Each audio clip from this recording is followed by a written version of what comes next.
Across the world, English connects over 1.3 billion people, about 17% of the global population.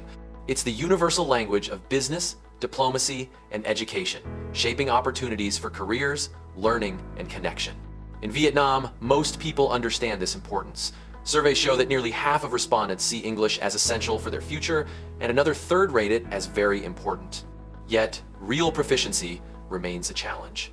According to our survey, most adults rated their English ability around 4 to 5 out of 10, while students perform slightly better, with many scoring between 6 and 9.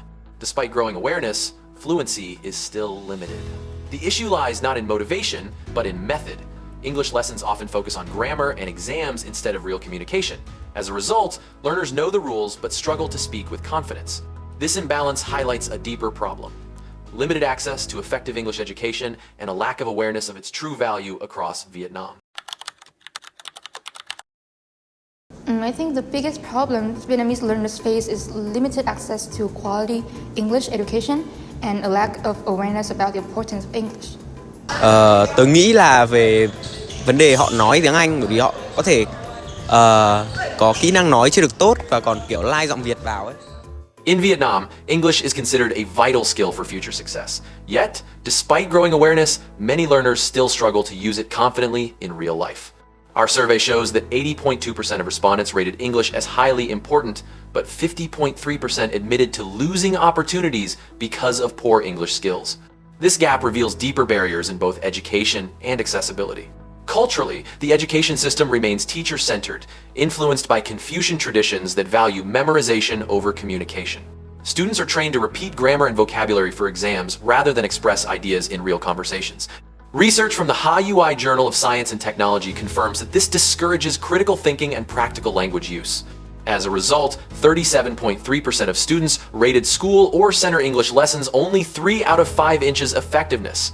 Among adults, 33.3% said past education was poor and 29.8% rated it average, showing a long-term weakness in English teaching quality. High learning fees remain a major obstacle for Vietnamese learners. Many families, especially those with lower incomes, cannot afford quality English courses, tutors, or materials. In cities, prices are high due to strong demand and teaching quality, while rural learners have even fewer affordable options. As a result, many rely on low-quality classes or have limited chances to practice key skills like speaking and listening, slowing their progress and future opportunities. 28.8% of students said English learning is too expensive, while 22% cited a lack of good teachers. For adults, 66.1% struggle with time, 25% with motivation, and 12.5% with high costs. Together, these cultural and economic challenges limit access to effective English education, showing the need for more communicative teaching and affordable learning opportunities for all. According to our survey of 57 adults aged 18 to 36, nearly 70% said they face challenges with English either frequently or sometimes. About 19% experience these difficulties often, and almost half, 49%, said it happens occasionally. Only a small group, around 10%, reported that they never face any problems. These results show that for most young adults, limited English skills are a real barrier, affecting not just communication, but also job opportunities, confidence, and access to information. According to research from the Journal of Science and Technology, Hanoi University of Industry, a major reason lies in the way English is taught. In many schools, teacher-centered classrooms keep students in a passive role. Instead of communicating and practicing English naturally, they spend most of their time memorizing vocabulary and grammar rules. This exam-driven culture pushes teachers and students to prioritize accuracy over fluency, focusing on tests instead of real interaction. As a result, many learners can read and write, but struggle to speak or listen effectively in real-life situations. This creates a clear mismatch between students' actual skills and the global demand for confident, communicative English speakers. Another serious challenge is financial. High learning fees prevent many Vietnamese learners, especially those from low-income families, from accessing quality English education. This limits their exposure to skilled teachers, modern materials, and real practice opportunities. Over time, the gap in language ability between wealthy and less affluent students grows wider, reinforcing educational inequality. Students from disadvantaged families are also less likely to access scholarships, study abroad programs, or international careers. This not only reduces social mobility, but also limits Vietnam's economic potential by shrinking the pool of globally competent individuals. According to our second survey, which focused on students aged 11 to 18, the most common problem in learning English is unengaging teaching methods, mentioned by 45.8% of respondents. Other key issues include exam-focused learning at 33.9%, lack of personalized guidance at 32.2%, and too much theory with not enough practice at 30.5%. Additionally, 22% reported overcrowded classes, while a small number, 1.7%, said their classes were too slow for their level.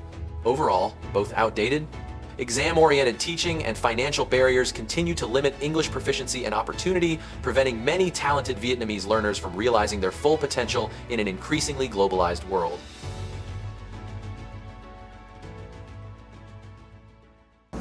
I think focusing on English could have negative effects on Vietnamese language or culture if it leads to neglecting the native language and traditions. I don't think it will replace the language, and I think in terms of culture and traditions here, they are quite strongly embedded and ingrained in society. So I don't think there's great risk of them being negatively impacted.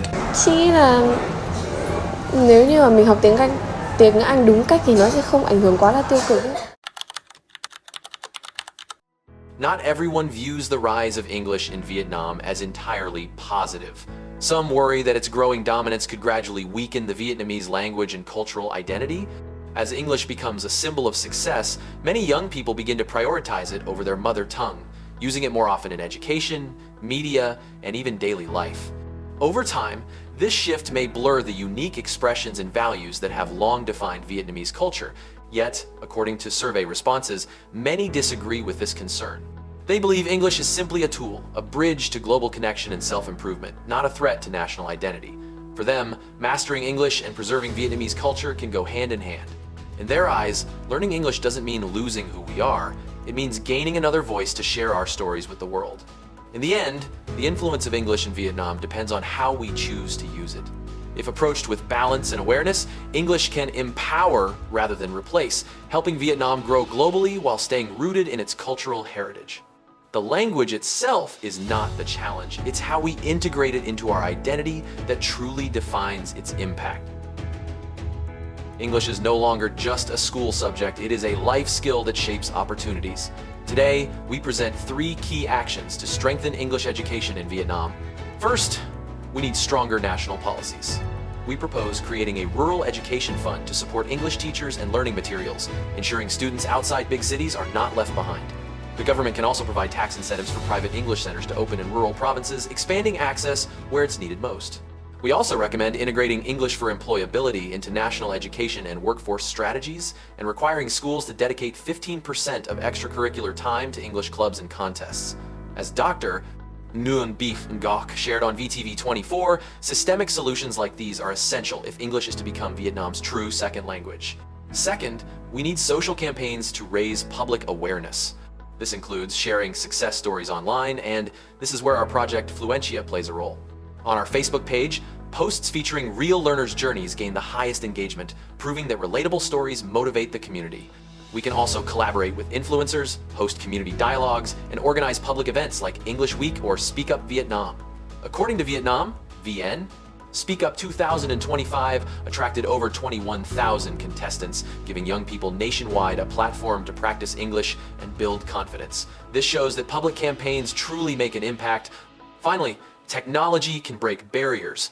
We propose free offline English apps, teleeducation to connect urban teachers with rural classrooms, affordable devices through telecom partnerships, and AI chatbots for everyday speaking practice. UNESCO 2023 reports that digital learning tools have already helped reduce Vietnam's urban-rural education gap, proof that technology is a powerful equalizer. With stronger policies, community engagement, and innovative technology, we can create a Vietnam where every learner has equal access to English and equal access to opportunity. English for all, opportunities for all. Limited access to effective English education and the lack of awareness about its value continue to hold many Vietnamese learners back. But this challenge can change if communities understand that English is not just a subject, but a life skill that opens doors to jobs, confidence, and global opportunities. When families support learning, when schools prioritize access, and when we all work to spread awareness, every learner, urban or rural, can have a fair chance. Awareness starts with us. Change starts now.